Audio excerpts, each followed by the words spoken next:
us. Coming up on today's show, we'll take a look at the implications of Jacob Zuma's resignation on the business community. Remember, you can join the conversation. Use the hashtag #BeyondMarket. You can also follow my Twitter handle too at Esther Ubudaga.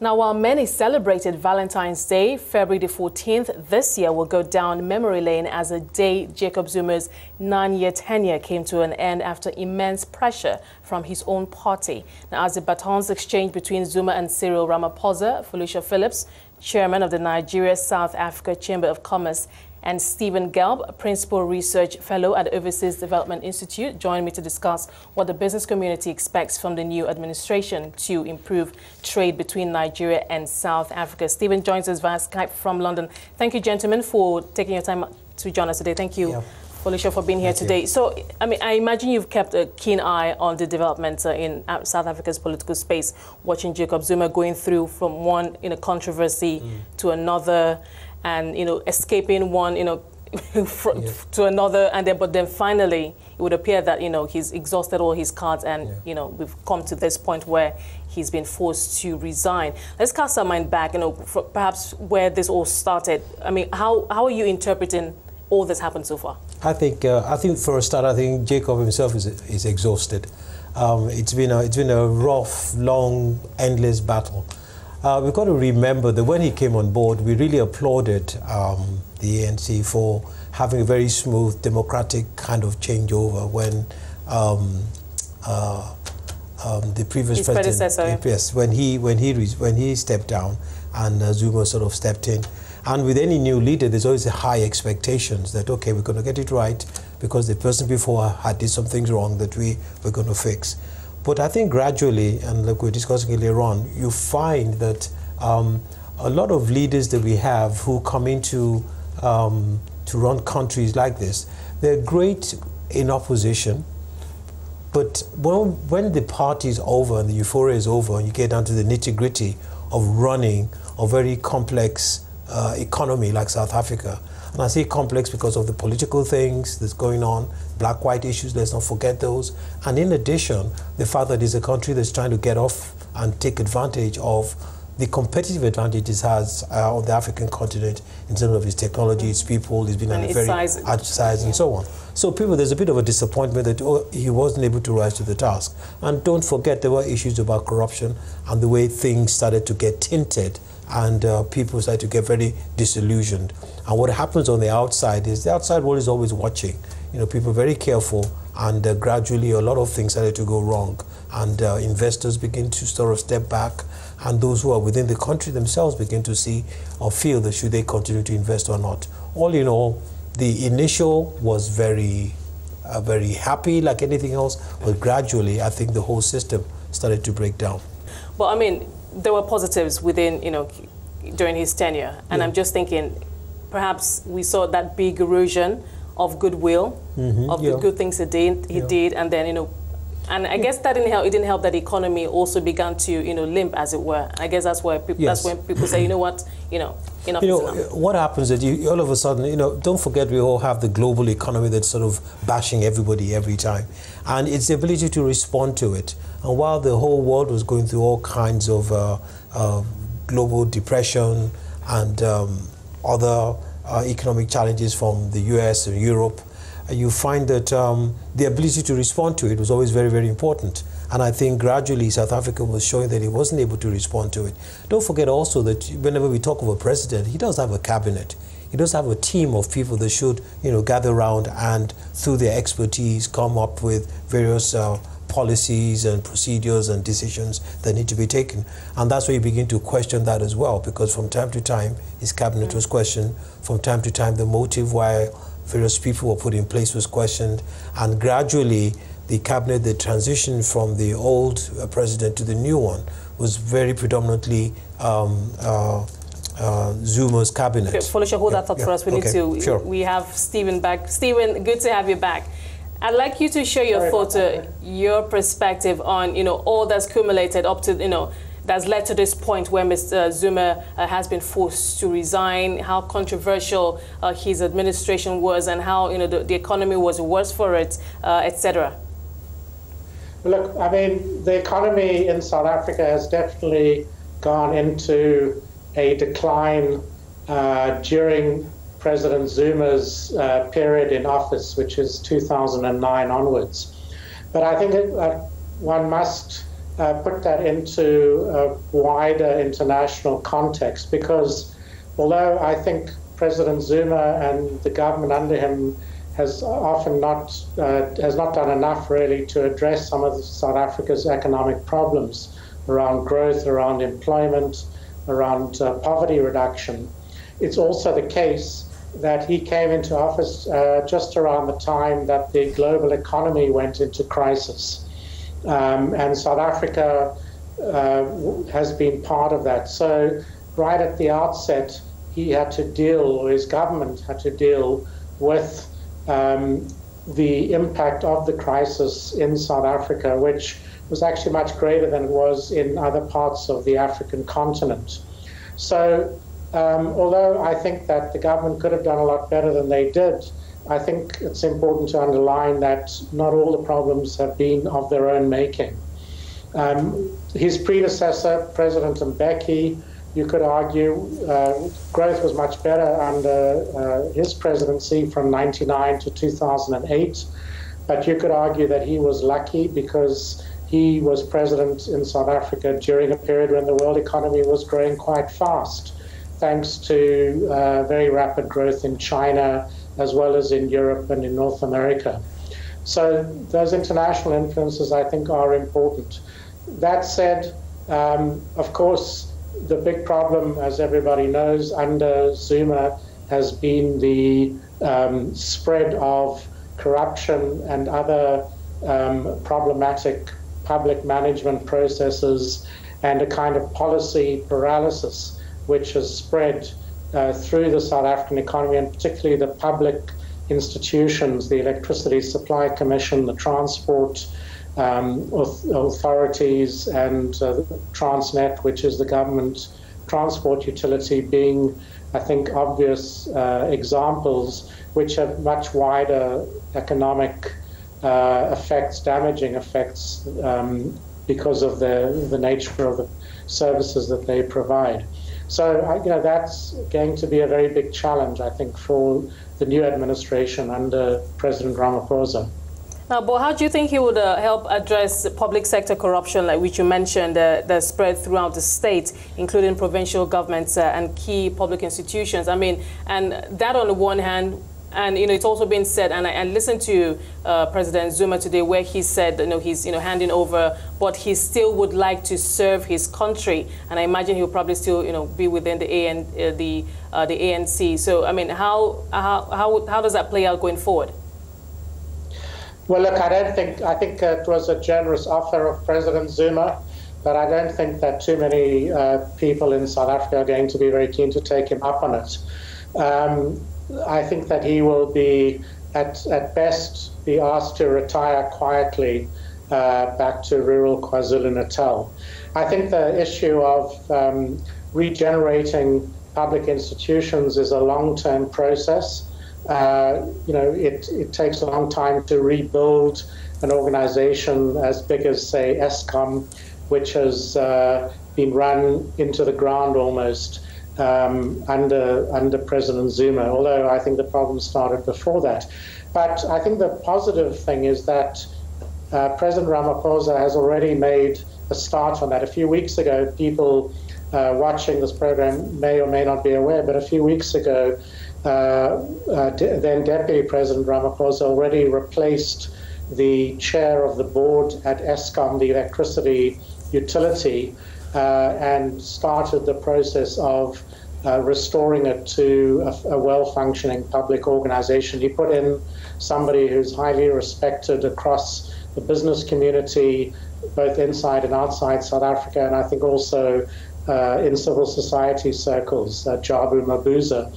So, I think that he's shown already that he's going to not waste any time in getting to grips with the problems, but it's not going to be something that happens overnight. Well, Stephen, hold that thought for us. So I need to bring in Foluso. Foluso, obviously the business community here has been, watching what's been unfolding in South Africa, especially within the political space. And as the chairman of the South African Nigeria Chamber of Commerce, What is the feeling among the business community here in Lagos who've been watching also how things have unfolded, and now that President Zuma is out, what does that mean? Well, I think, first of all, clearly they see more of a businessman being president than the politician.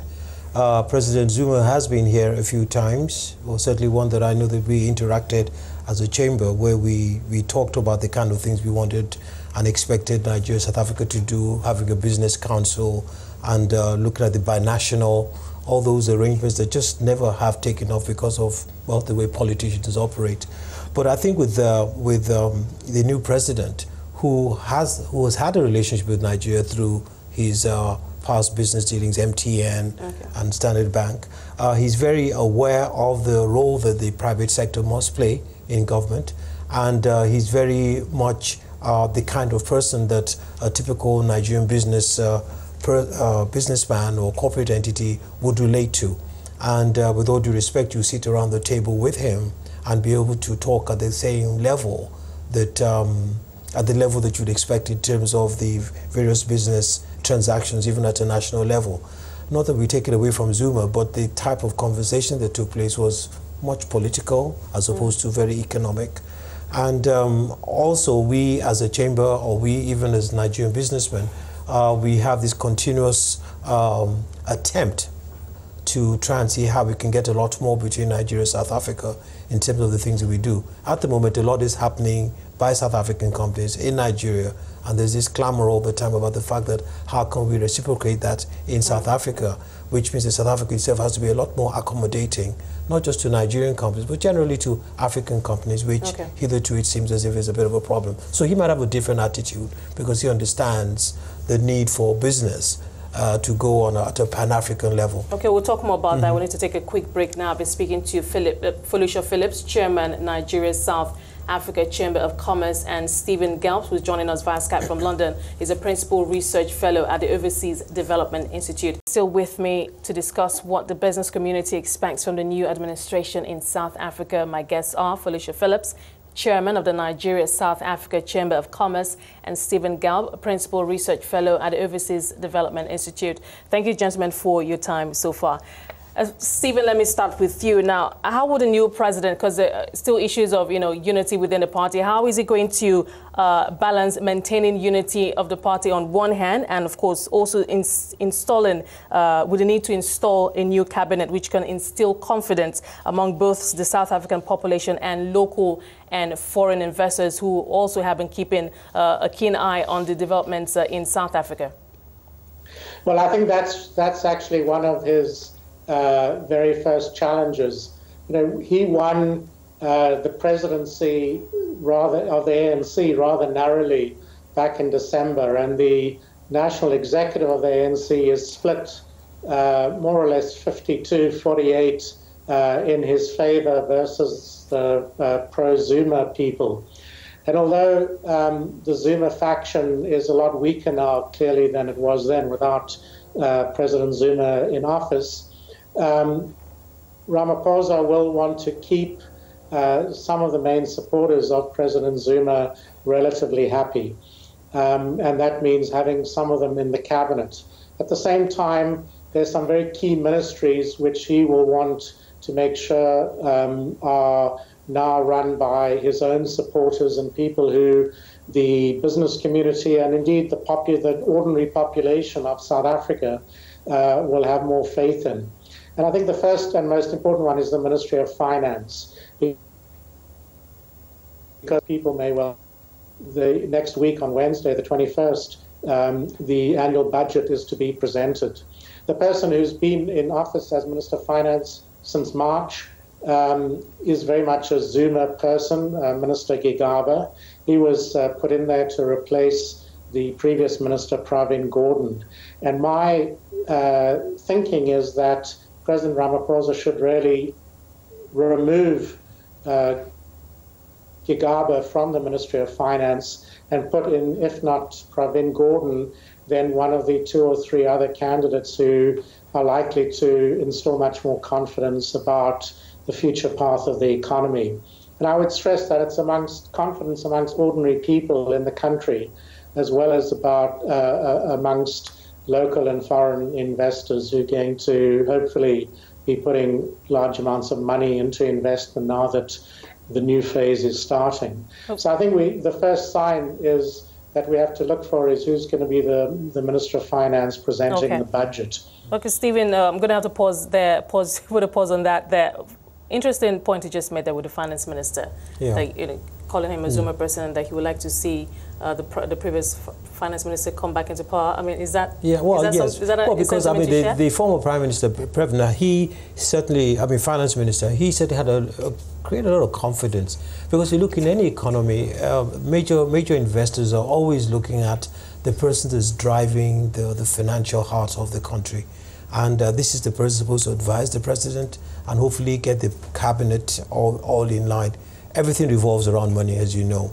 And because South Africa participates quite actively in the global economy, you find that there's a lot of the decisions that are taken from a macroeconomic point of view, issues about inflation, issues about policy of the central bank, of the Reserve Bank. All these things are quite important based on the kind of decisions that the finance minister takes. So clearly, it's got that combination of having Cyril and that finance minister in place will begin to instill a lot of confidence in people who are looking at things from a very, very serious point of view. So I don't think there'll be any issue, though. Unless he can find somebody that is as astute and competent as him. He would be misfiring if he doesn't start with that area like finance. Interesting. Stephen, we know that there will be a honeymoon period where public, of course, and investors are optimistic. I suppose we're already in that period right now because Mr. Ramaphosa has come in on a lot of goodwill and there's so much optimism. I mean, one could just get that sense watching him today in Parliament. But can he keep that momentum going now and, of course, up until the national elections in April next year? Well, I think he can. And I hope that he will. I think that is the big challenge. I mean, the ANC has lost a lot of credibility within the electorate under President Zuma. And, the real challenge for them is to try to maintain their majority. The elections are about 14 months away. And I think that was a big reason why even Zuma's supporters accepted that he should be moved out of the position and allow Ramaphosa to come in. They're very worried about their own, their own positions and their own careers. But I do think that what is absolutely essential is that a credible economic policy program be rolled out, one that is focused on economic growth, but also focused on what we would call inclusive growth. That is, addressing what South Africans refer to as the triple challenge, the problems of poverty, of unemployment, and of inequality, all of which are very high. And I think that President Ramaphosa is obviously very aware of that, and I think that his credibility and indeed the ANC's electoral prospects in 2019 will rest very much on whether there is a plan in place that the electorate feels offers them a long-term future, which they, at the moment, I think, are very worried about. Okay, Foluso, let me come to you. We were talking earlier about expectations. I mean, you know that, when it comes to Nigerian business, he's quite familiar with the environment. But specific expectations, what is it that, you think that perhaps is still missing? Now, you talked about the fact that in terms of trade balance between Nigeria, number of companies, South African companies here versus Nigerian companies there isn't a good balance at the moment. So what would you like to see change under Mr. Cyril Ramaphosa? You find that on a general level, if you look at and you ask me what are the things that can actually make South Africa turn around, and believe it or not, it's the rest of Africa. Because South Africa at a stage was learning the art of trading with Africa and using Africa as its own increasingly exclusive market. And through that, it was able to actually expand the size of its market over and beyond what South Africa itself offers as a country. So you have the Department of Trade and Industry really pushing its employees to do a lot of trade in Nigeria, in West Africa, generally East Africa, and they all had their own regions. And the whole idea was to try and use this as a huge market to drive the production of South African products, export of South African products. But beyond that, we're now having the need to export South African expertise, because countries that are buying these products are running into foreign exchange problems. In Nigeria, we had situations where South African companies sort of packed up because they were really trading in terms of just exporting to Nigeria. So the story now, and I remember meeting Zuma in the past, was a case of we need to encourage South Africans to invest in Nigeria. Okay, they can produce, they can manufacture.